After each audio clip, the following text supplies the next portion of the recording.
સાથીઓ, અમે તમને મળવા માટે આવ્યા છે। ઘણીવાર આપણા વિસ્તારના આગેવાનો ફોન કરે કે અમે મળવા માટે ડેડિયાપાડા આવીએ, ઘણીવાર કે અમારી આ રજૂઆતો છે। ત્યારે આજે નવા વર્ષના પહેલા દિવસે તમને બધાને મળીને પ્રકૃતિને પ્રાર્થના કરીએ છીએ કે આવનારું નવું વર્ષ સૌ માટે સુખ, શાંતિ, સમૃદ્ધિ સાથે સ્વચ્છ નિરોગી સૌને સ્વસ્થ નિરોગી આયુષ્ય પ્રદાન કરે એવી પ્રાર્થના કરીએ છીએ। સાથે સાથે તમે ને અમે બધા જાણીએ છીએ, હમણાં મંચસ્થ ટીનાભાઈએ કીધું કે ગુજરાતમાં આટલા ધારાસભ્ય છે 182, પણ એમાં આપણા ચૈતરભાઈ સાહેબ જ બોલે છે।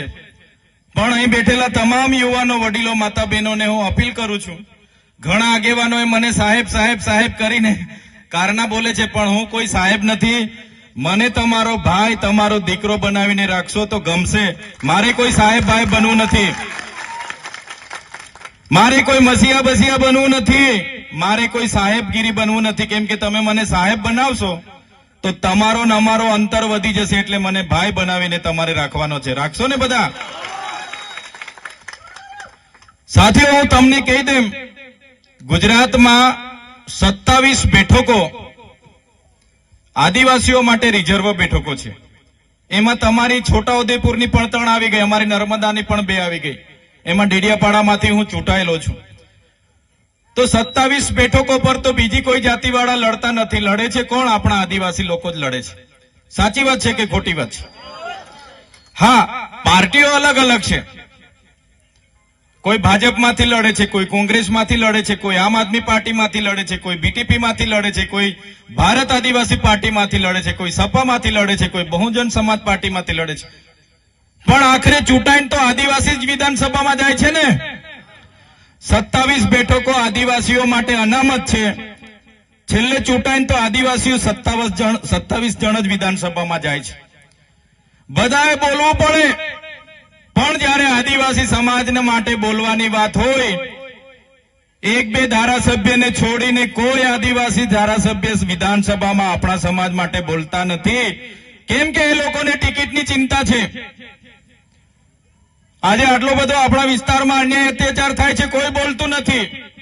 એમને પાર્ટીએ રિમોટથી ચલાવે છે, પાર્ટી એમની પાર્ટીને ટિકિટથી પડેલી છે।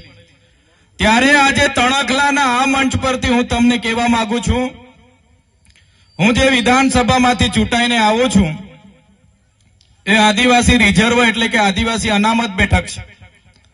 મને કોઈ પાર્ટી ટિકિટ આપી દે, પણ આદિવાસીનો જાતિનો દાખલો મારા ફોર્મમાં હું નહીં મૂકું તો મારું ફોર્મ પાસ થવાનું છે નથી। ફોર્મ મારું પાસ થશે? કોઈ પણ પાર્ટી મને ટિકિટ આપી દે, પણ મારો આદિવાસીનો જાતિનો દાખલો હું નહીં મૂકું તો મારું ફોર્મ પાસ થવાનું છે? ભાઈ, પાસ થવાનું છે? નથી થવાનું ને? એટલે આદિવાસીના જાતિના દાખલાથી હું ધારાસભ્ય બન્યો છું, મારા ડેડિયાપાડાના આદિવાસી સમાજના આશીર્વાદથી હું ધારાસભ્ય બન્યો છું। આજે તમારી વચ્ચે આવ્યો છું તો આદિવાસી સમાજના ધારાસભ્ય તરીકે આવ્યો છું।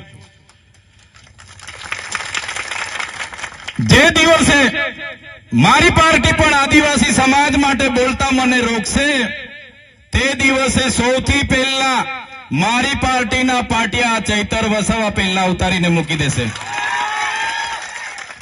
આ ખુલ્લા મંચ પરથી કહીએ છીએ અમે, આદિ અનાદિકાળથી વસનારો અમારો આદિવાસી સમાજ છે। આદિવાસી સમાજની સંસ્કૃતિ હજારો વર્ષ જૂની છે। સિંધુ ખીણની સંસ્કૃતિમાં તમે જોઈ લેજો, હડપ્પાની સભ્યતામાં જોઈ લેજો, એ આદિવાસી સંસ્કૃતિ 10-12 વર્ષ પહેલાની આપણી સંસ્કૃતિઓ છે। અહીંના મૂળ માલિકો છે આપણે, આદિવાસી હોય, એસસી હોય, માઇનોરિટી હોય, ઓબીસી હોય, આપણે આ દેશના મૂળ માલિકો છે। આજે મૂળ માલિકોની હાલત શું બનાવી દીધી છે? આજે મૂળ માલિકોને આજે મજૂર બનાવીને રાખી દીધા છે। તમે જોઈ લો આજે મૂળ માલિકોની હાલત શું છે। મેં નથી કહેતો, આપણું દેશનું બંધારણ કહે છે કે આદિવાસી આ દેશનો મૂળ માલિક છે। પાંચમી અનુસૂચિનું 243 આર્ટિકલ ક કહે છે, સુપ્રીમ કોર્ટ કહે છે કે આદિવાસી આ દેશનો માલિક છે. આર્ટિકલ 243 ક તમે વાંચી લેજો. આદિવાસીની જમીન કોઈ ત્રીજો વ્યક્તિ લઈ ન શકે, એમાં પ્રાવધાન છે. પેશા એક 1996 તમે વાંચી લેજો. 12નો વ્યક્તિ આદિવાસીઓમાં જમીન નહીં લઈ શકે. 73 તમે જોઈ લો, આદિવાસીઓની જમીન બિન આદિવાસીઓ નહીં લઈ શકે. આટલા બધા સંવિધાનમાં પાવર આપ્યા છે. સંવિધાન અને સુપ્રીમ કોર્ટ કહે છે આદિવાસી એનો મૂળ માલિક છે. છતાં આજે મૂળ માલિકને આ સરકારોએ આજે મજૂર બનાવી દીધો છે. તમે જોઈ લો આપણો ઇતિહાસ, રામાયણ ઉઠાવીને વાંચી લેશો. સબરી ભીલનો જે ઇતિહાસ છે, નિષાદ રાજાની જે વાત આવે છે, એ કોણ હતા? એ ભીલ હતા. મહાભારત ઉઠાવીને વાંચી લેજો. એકલવ્ય જે અંગૂઠો કાપીને આપી દીધા ગુરુ દ્રોણાચાર્યને, કોણ હતા? એ આપણા આદિવાસી ભીલ હતા. તમે મહારાણા પ્રતાપનો ઇતિહાસ વાંચી લેજો. જ્યારે હલ્દી ઘાટીનું યુદ્ધ થયું, મહારાણા પ્રતાપના પોતાના ભાઈએ પણ એનો સાથ છોડી દીધો. ત્યારે પૂંજા ભીલે આખી સેના લઈને મહારાણા પ્રતાપ સાથે ઉભા હતા. એ આપણા આદિવાસી ભીલો હતા. તમે શિવાજી મહારાજનો ઇતિહાસ વાંચી લેજો. શિવાજી મહારાજ સાથે દુધાબેલ આખી ફોજ જે ભીલોની હતી, એ આપણા આદિવાસીઓની હતી. મિત્રો તમે જોઈ લો દેશની આઝાદીનો ઇતિહાસ.